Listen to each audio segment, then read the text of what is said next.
So what does this tell us about the state of Jim Prentice's government? I mean, if you have people like Doug Horner who have remained very loyal and said nothing bad about the premier, is it a bad sign for Jim Prentice that Doug Horner is resigning? I would say no. And I do agree with Paula that he was a very good MLA, very hard worker, very smart guy.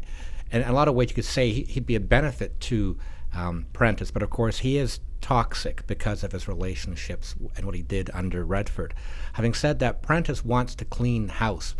Remember, he talked last summer during his leadership race about the term limit idea. 3 terms as an MLA, then you should be leaving. If you follow that example, then 16 of them should be leaving, and he'd like to have 16 of them gone out of his caucus, including Doug Horner.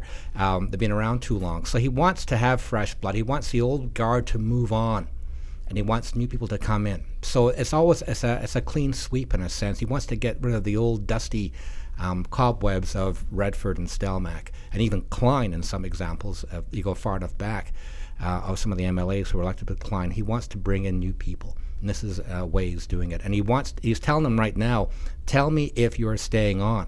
And that's why he's forcing the nominations right now, to get people to be nominated, because we're all expecting, once again, an election to come early. I think for him, he would still be here as an MLA if things had happened differently, you know, if that whole Redford era hadn't happened, if the airplanes hadn't happened, if all of this. You know, there were questions about whether or not he could cross to be an Alberta Party MLA.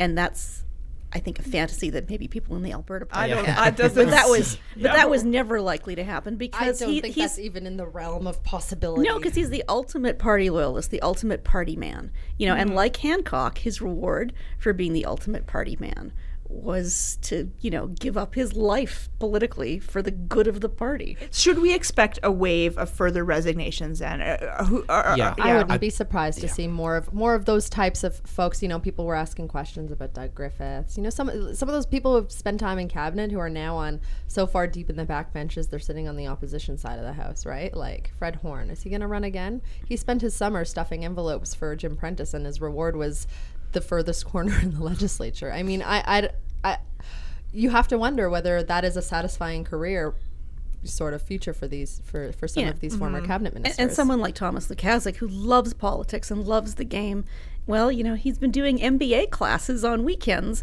So, you know, you have to think that people are wondering what's their future in that party.